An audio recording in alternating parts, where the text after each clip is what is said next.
उदालगुरि जिल्लायाव गोबां हाबाफारि लानाय जादों।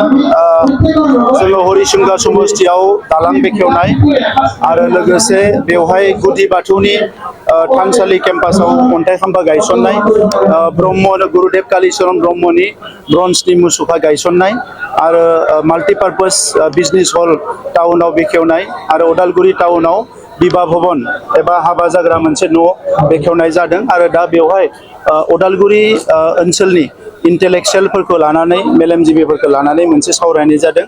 बिथांमोना माखासे साननाय हनाय दङ जायफोरखौ बिथांमोना आगोलनिफ्राय गोबां माखासे बेले बेजे नुबोदों। दा बेखौ लानानैनो जों बेवहाय सावरायदों। बिसेसके हानि जेंनाखौ लानानै बिथांमोना माखासे खोथाखौ गियो। दा बेफोरखौनो लानानै सावरायदों जे आयेननि गेजेरजों मा खालामनो हायो बेखौ उननि समाव जोङो बिजिरगोन होननानै। जोबोद मोनसे मोजां थासारि उदालगुरि जिल्लायाव। आरो UPPL हिसाबै जों नुदों जे उदालगुरियाव आगोलनिख्रुइ जोंहा बांसिन मोजां रिजाल्ट जागोन आरो जोंनि बिजाथिफ्रा बेवहाय देरहागोन। आरो बिसायख'थिजों सोमोन्दो लानानै लानाय जि मेल मिटिंफोर बेवहाय बयबो मोनसे पजिटिभ नोजोर लानानै फैदों। आरो दिनै बेवहायबो बुंदों जे बिथांमोना जायखिजाया थासारियावनो UPPL सरकारा फिन फैफिननायखौ बिथांमोना हास्थायो। बिजाथिखौ फोसावगोन थाबैनो।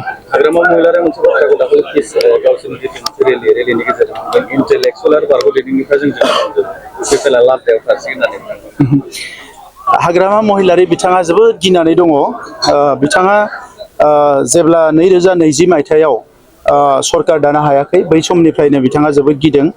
फार्स्ट गिदोंमोन जे बिथाङा गावनि दायफोरनि थाखाय माने साजा मोनगोन नामा, बिनि उनाव थाबाय। उनाव गिबाय बिथाङा जे जि सरकार सालायदों बेजोंथ' आं मोगा मोगि जानो हानाय नङा। दा नंखायनो 5 बोसोर बियो खेबसेबो एसेम्ब्लियाव फैयाखिसै। आरो बर' हारियाव बयनिख्रुइ लाजिनांथाव सासे दैदेनगिरि होनबा हाग्रामा महिलारि, जाय बिथाङा इलेक्सन देरहानानै 5 बोसोर खेबसेबो एसेम्ब्लियाव फैयाखिसै। बिथाङा BTC नि रायजो राजाफोरनि फारसे गावनि जि गोसो बेखौ दिन्थिदों जे बिथाङा जेबो साननाय गैया, अननाय गैया। आरो लोगोसे देबारगाव समस्थिनि रायजो राजाफोरनि फारसेबो बिथाङा जे जेबो साननाय गैया, अननाय गैया, बे बाथ्राखौ बिथाङा फोरमान होबाय एसेम्ब्लियाव 5 बोसोर फैयालासिनो थानानै। आरो दायो बिथाङा जेफोर बाथ्राफोरखौ UPPL नि सायाव बानसावदों एबा सोंखारिदों बेयो मोनसेबो माने थार नङा। गासैबो नंखाय बाथ्राखौ बुंदों। आरो नंखाय बाथ्रा बुंनानैनो बिथाङा राजखान्थि खालामनो नागिरो, बेखौ रायजो राजाफ्रा बयबो मिथिगौ। सनितपुर बिश्वनाथाव बिथाङा मिटिं गानो थांदों। जि समाव सरकार दङमोन बिथाङा थाङाखिसै। बेवहाय 1 बिगाबो हा बिथांनि दिनाव फरेस्ट ओनसोलाव होनो हायाखैमोन। दायो हाजार हाजार मानसिफ्रा दिनै हा हुनि जेंनाया जोब्बाय। सनितपुर बिश्वनाथनि गामिफ्रा बड'लेण्डआव हाबनाय नङामोन होनना बुंदोंमोन, दिनै बड'लेण्डआव हाबबाय। दा बे जेंनाफोरखौ मोनसे मोनसे सुस्रांजानायखौ नुनानै बिथांमोना समखिदों। ओंखायनो राजखान्थि फारसे जानला मोनला खोथाफोरखौ बुंदों। नाथाय बेफोर बाथ्राखौ बुंनानै UPPL नि फारसे बर' माहारिजों लोगोसे गुबुन गुबुन माहारिनि जि अननाय आरो मोजां मोननाय दायो फैदों, बेखौ बिथांमोना मालाबा फिदिंफिननो हानाय नङा। आरो एबार UPPL आ बयनिख्रुइबो बांसिन मासि लानानै हारसिंनो सरकार दानो हानाय थासारियाव फैगासिनो दङ। बेखौ उनाव नुगोन रायजो राजाफ्रा। आं बेखौ जेबो बुंनो साना जे माखासे बाथ्राखौ राजखान्थियाव बुंनांगौ होननानै बुङो। दा बबे प्रेक्टिकेल नङा रायजो राजाफ्राबो उनाव नुगोन। बिथांनि जिथु हेलिकप्टाराव गोबां गोसारबाय थादों ससियेल मिडियायाव। आङो बुजियाखै मानोबा गोसारदों ससियेल मिडियायाव। आं मोनसे सोंथि खालामो, थिग बेबायदिनो भारतारियाव जिखिनि जेरै बर' साहित्य सेबा आबसुफ्रा खावलायदोंमोन ज' जानांगौ होननानै, नाथाय बिथाङा ससियेल मिडियायाव बुंदों आंबो गोसो दङ, राजि दङ, इउनिटि जादों, नाथाय बिथांमोनासो गोसो गैया होननानै नोंथांमोनखौ बुंबाय थादों। UPPL खौ बुंदों बिथांमोनासो गोसो गैया आरो सरकार दायोब्ला BJP जानांगौ होनना बुंदों बिथांमोना। जोङो गोसो गैयाबाथ' रायलायनायाव थांनाय नङामोन। माने जि माहारि आफादफ्रा हांख्रायदों बेवहाय जों थांदों, जों खोथा बुंदों, जोंनि गोसोनि बाथ्राफोरखौ फोरमायदों, जोंनि हान्जानि बाथ्राफोरखौ फोरमायदों। आरो जोबोद पजिटिभलिनो जों बाथ्राफोरखौ बुंबोदों। आरो जोङो गोसो गोरबोनिफ्रायनो हास्थायो। दा बिथाङा जेखौ असमियाव साले बेरे कुब' होनना बुङो, ओरै बुंलाय बुंनानै टाइमखौ पास खालामनो नागिरदो। कारना बेलेग, बिथाङा राजखान्थि खालामनायनि आन्दोआव बिथांनि आथिङा बहाबा हाब्र'नानै दङ, बिथांनि खर'आ बहाबा हाबनानै दङ।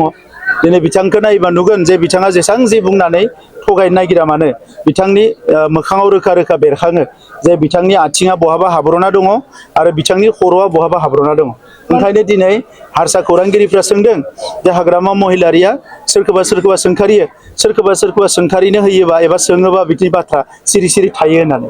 दा नंखायनो बियो दिनै माबा मोनसे गिदिर षড়যন্त्र एबा माबा मोनसे गिदिर माखासे पलिसिनि गेजेराव बियो हाबनानै दङ जियानोखि बर' हारिनि इयुननि थाखाय मोजां नङाबो जानो हानाय नोंथाङा लास्ट डेभेलपमेन्टआव गोबां खृष्टान हिन्दु गासैखौ समान नोजोरजों मावलांबाय थानायखौ जों नुनो मोनदों बे समाव ससियेल मिडियाआवहाय बे बावैसो जेनेबा दिनै ब्रह्मनि मन्दिर बेखेवबाय आरो बे आगोल बावैसो खृष्टानफोरनि माखासे गेस्ट हाउसफोरखौ बेखेवनाय दा बेनि बेलायाव मा बुंनो सानो नोंथाङा बर' हारिया धोरोमखौ लानानै गावस्रा गावस्रि नङा गोदो गोदायनिफ्रायनो नंगौ जोंनि मानसिया गुबुन गुबुन धोरोमाव दङ नाथाय हारिया मोनसे दा बे हिसाबै बर' हारिया धोरोमजों मालाबाबो गावस्रानाय नङा हारिनि नांनाय समाव जेब्लानो सोमावसारदों दुलाराय बर' फरायसा आफाद सोमावसारदों बेवहाय खृष्टानाबो फैदों बाथौआबो बयबो ब्रह्मबो फैदों एनडिबिआ सोमावसारदों बयबो फैदों बिएलटिआ सोमावसारदों बयबो फैदों जेब्लायनो नांगौ जादों राजा लामायाव रेल लामायाव बयबो फैदों बहाबा मेल मिटिं खुंदों बयबो फैदों दा दिनैसिम जोंनि हारिनि मानसिफ्रा खौसे दा नंखायनो जोंनि सरकारा जोङो बाथौखौबो नायदों ब्रह्मखौबो नायदों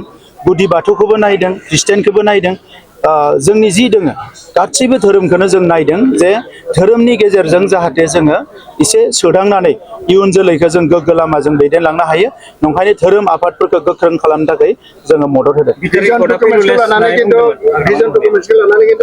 बिरोधिफोरा बुंदों जे बे पलिटिकेल मोनसे एजेन्डा जाय मानसिया राजखान्थिनि ससमा गानना दोङो नोंथाङा जेसेबां मोजां खामानि मावबाबो जेसेबां मोजां बाथ्रा बुंबाबो बेखौ राजखान्थियानो लागोन खिन्थु भिजन डकुमेन्टआ फैबाय थानाय 50-100 बोसोराव बिनि फिननायखौ आं नङा भिजन डकुमेन्टआनो होलांबाय थागोन मानोना उदांस्रिनिफ्राय दासिम बै हारि हारिसाफोरखौ फोथांनानै लाखिनो थाखाय बेबायदि भिजन डकुमेन्ट रावबो बानायाखैमोन दा बेखौ मावनो रोङैनि थाखाय लाजिनानै बिथांमोना बायदिसिना गाब फुनदों मानोना बेबायदि साननाया बिथांमोननियाव मालाबाबो फैनाय नङा सार बिटिआर एकर्डआ फेलुलेस होननानै बुंदोंमोन हाग्रामा महिलाया नाथाय बिटिआर एकर्डनि गेजेरजोंनो सनितपुर कमिसनारआ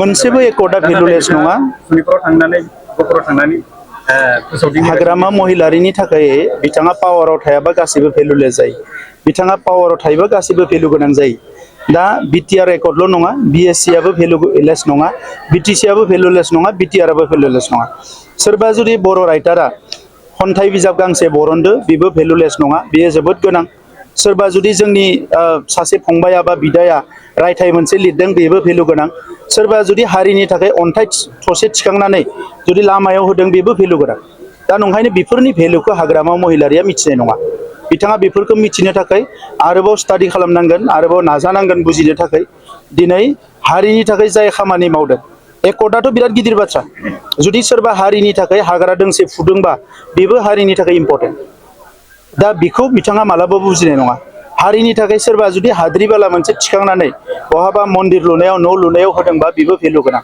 दा बेफोर बाथ्राखौ बुजिनो थाखाय हाग्रामा महिलारिया जे ससियेल एक्टिभिजमनि कचिंखौ लानांगोन अब्लासो मिथिगोन नैबे समा जिहेतु अलखद राजखान्थि बेलायावहाय जुदि हाग्रामाया बुङोबा जों एलायन्स होननानै नाजावगोन नामा सार बिखौ माहारि आफादफ्रा थिग खालामगासिनो दङ आरो बिथाङा गोसो दङबा माहारि आफादजों जिरायथों गाबोननो जिरायनानै बुंथों मानोना मोनसेल'थ' नङा थुनलाइ आफाद फरायसा आफाद हारिमु आफाद गोबां आफादफोर दङ बेवहाय गाबोननो जिरायना रायलाय लामा मोनसे ओंखारगोन खिन्थु बिथाङाथ' जोंखौसो बुंदों जे गिनानै मानानै इउपिपिएलआ लोगो जानो नागिरदों मानो नागिरदों गिबाथ' जों सिगांनि गियोमोन जि समाव बिथांमोना सिगियोमोन जोंखौ नङा होमबा जोंनि गारिखौ अन्थाइजों देख्रुबबाय होसोबाय गोबांखौ बुबाय माबाबाय दा बै समावनो गिगौमोन जोङो दाथ' गिनांगौ मा दङ नैबे समाथ' जोंनिसो जोंनि सरकार आरो जोंनो सरकार दाफिनगोन बेवहायथ' जोंहा जेबो गिनांगौ गैया